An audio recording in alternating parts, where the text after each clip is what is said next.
بر شما. خوش آمدید به این جلسه. من عادت دارم وقتی که چیزی برای کسی می نویسم مخاطبم رو روبروی خودم احساس می کنم و سعی می کنم به زبان اون بنویسم، زبانی که به راحت ترین شکل برای اون قابل درک باشه. و هنگام ترجمه این کتاب آرزوم این بود که بتونم با چند تا از مخاطبانم از نزدیک صحبت بکنم، گفتگو بکنم و متاسفانه ببینید که الان هنوز همین آرزوی من محقق نشده که البته پس از زحمت‌های زیادی که ناشر محترم کشیده من نتونستم خدمت برسم که البته از این بدبیاری‌ها من فراوون از سر گذروندم. افسوس که نمیتونم به صورت فیزیکی در خدمت شما باشم. وقتی که داشتم این کتاب رو ترجمه میکردم واقعا ترجمه میکردم، یعنی با تمام وجود ترجمه میکردم. کارهای دیگرم رو به حداقل رسونده بودم، سحرخیز بودم، همچنان صبح ساعت 4 صبح از خواب بیدار میشدم، پشت میزم مینشستم، در تمام روز سعی میکردم که روی این کار بکنم و هیچ فرصتی رو از دست نمیدادم برای کار کردن روی این کتاب.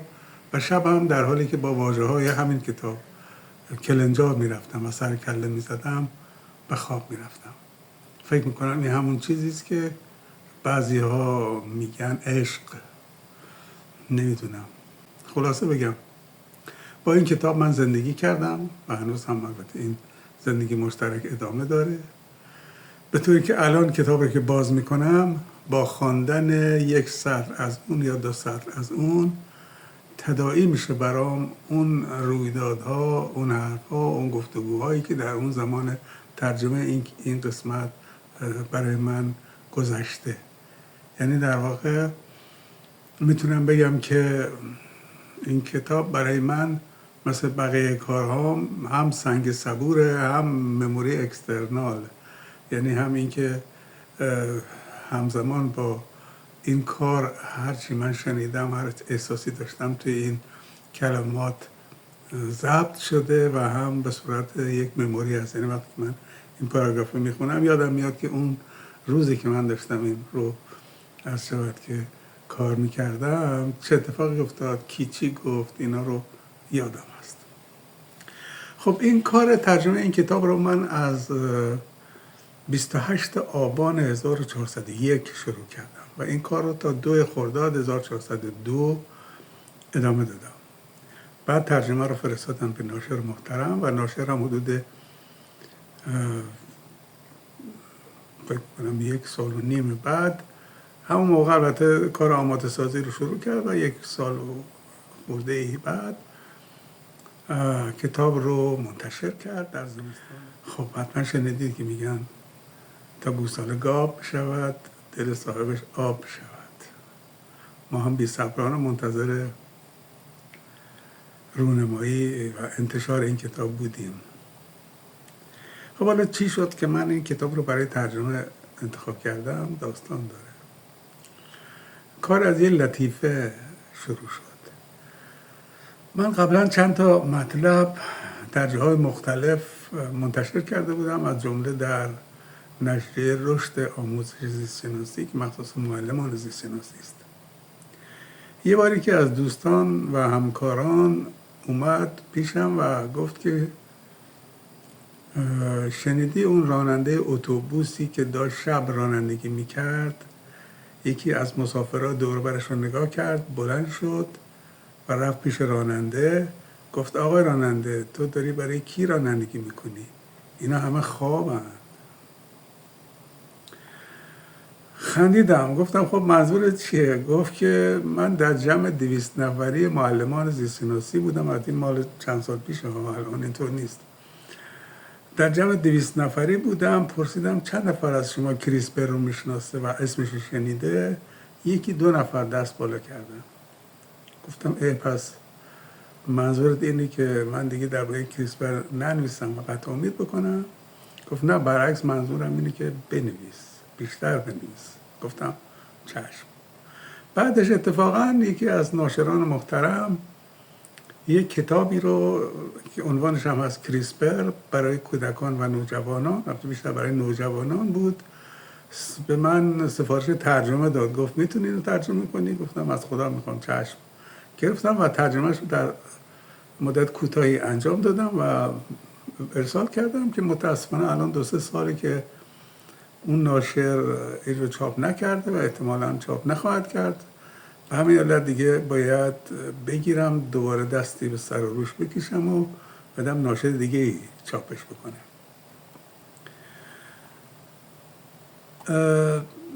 این که گفتم معلم ها در مورد کریسپر چیزی نشنیدم، قصدم عیب‌جویی و خدای نکرده چیز دیگری نبود، به خاطر اینکه خب هر کسی برای اولین بار در یه سنی این واژه رو شنیده. حتی خود این نویسنده کتاب که برای توسعه فناوری کریسپر جایزه نوبل رو در سال 2020 برد، خودش برای اولین بار این واژه رو نشنیده بود و با یه چیز دیگه اشتباه گرفته بود. تو همین کتاب توضیح داده که در سال 2006 بوده که در دفترم در دانشگاه کالیفرنیا برکلی نشسته بودم، تلفن زنگ زد. از اون طرف خط جیلیان بالمفیلد بود، استاد دانشگاه برکلی که از دپارتمان علوم بود که علوم زمین و سیاره شناسی و علوم محیطی رو کار میکردند و گفت که در آزمایشگاه ما داریم روی چیزی کار میکنیم به نام کریسپر.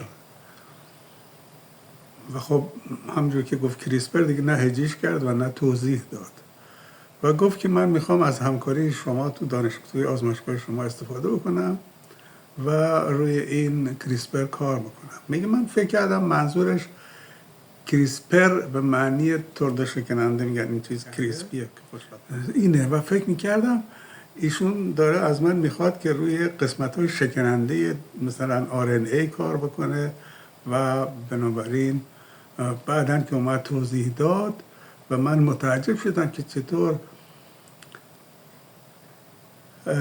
یک مولکولی به این کوچکی اینقدر توانایی داره و در واقع در باکتری برای دفاع از باکتری این سیستم کار میکنه. و ببینید انسان چقدر باید کنجکاو باشه که تونسته یک سیستم دفاعی باکتری رو بشناسه، اون رو در بیاره و کارش رو بدونه و بتونه این رو توی سلول‌های دیگه، همه سلول‌های زنده استفاده بکنه. این کتاب خب شرح کریسپر هست که همینطور از عنوانش پیداست، ویرایش ژن‌ها و توان باور نکردنی انسان در کنترل تکامل. قضیه از این قراره که میلیون ها سال تکامل مثلا بدون دخالت انسان راهش رو در پیش داشت و به طور آهسته جهش هایی به صورت تصادفی اتفاق می افتاد، از دید ما تصادفی اتفاق می افتاد و تکامل و تغییر موجودات زنده به سوی می رفت. اما چندین سال اخیر، مخصوصاً پس از کشف کریسپر و استفاده از فناوری اون، این جهت‌دهی تکامل افتاده به دست انسان. یعنی انسان میتونه جهت بده به این تکامل موجودات زنده، از جمله به خودش، به گیاهان، به جانوران. میتونه صفات دلخواه خودش رو در واقع توی سلول‌های زنده قرار بده. و یک خاطره هست، این خانم داودنا صحبت میکنه، جنیفر داودنا، بعضی میگن دودنا که درست نیست، داودنا هم درست نیست، داودنا. اتفاقا یکی از دانشجویان ما که رفته بود همون دانشگاه کالیفرنیا برکلی، استاد اونجاست، پژوهشگر اونجاست، گفت که اومده بود ایران، اومد پیش من، گفت که آره اتفاقا این خانم داودنا رو اتاقش کنار اتاق ماست و من ایشون رو میشناسم و با هم مراوده داریم. منظورم اینه که بگیم داودنا، نگیم داوودنا، نگیم دودنا، شایدشون خوشش نیاد. در واقع این داشتم میگفتم که این سیستم کریسپر ما رو قادر ساخته که دست ببریم در همه سلول های همه موجودات زنده بدون استثنا، حتی ویروس ها.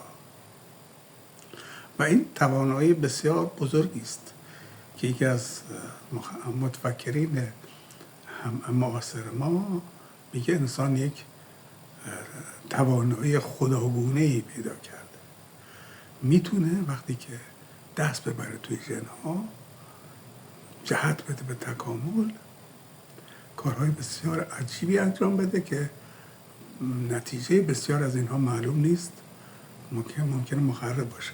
ولی این خانم داودنا یکی از خاطراتش این هستش که میگه این دستیار من که در واقع هم مؤلف همین کتاب هم هست، یه روز یک کسی به زنگ زد گفت که میتونیم با هم یه شام بخوریم. یه خانمی بود به نام کریستینا. این بنده خودم بلند شد رفته بود در رستوران و اینا شروع کرد و با هم گفتگو کردن. اون خانم پیشنهاد کرده بود که ما یه شرکتی داریم و میخوایم یه کاری بکنیم که خیلی درآمد خواهد داشت و خیلی خیلی خوب هست و اینها. میخوایم کودک سفارشی بگیریم. یعنی چی؟ یعنی همطور که اسپرم و تخمک رو میگیرن در آزمایشگاه، ترکیب میکنن با هم، لقاح میدن و میکارن توی رحم، این کار رو بکنیم. علاوه بر این رو ژن‌های اینها هم دست ببریم و ژن‌های بیمار و بد اینها رو خارج بکنیم، ژن‌های خوب وارد این سلول ها بکنیم و به سفارش والدین اون بچه‌ای و نوزادی که میخوان ما بهشون تحویل بدیم و خیلی کار انقلابی میشه. و میگه طوری شد که این جناب همکارشون عصبانی شده و هم شامش هم نصف کار ول کرده و اومده پیش خانم داودنا گفته که ببینید این دانا دارن استفاده میکنن از این توانایی کریسپر و ممکنه که سوء استفاده های بسیار زیادی بشه و این یک تکنولوژی خطرناکیه. ایشون هم فکر میکنن و بعد از سالها متوجه میشن که بله، و اگر بعضی از افراد ناباب شروع کنن دست بردن به توی ژن‌های انسان، اینا در نتایج خطرناکی به دست خواهد داد.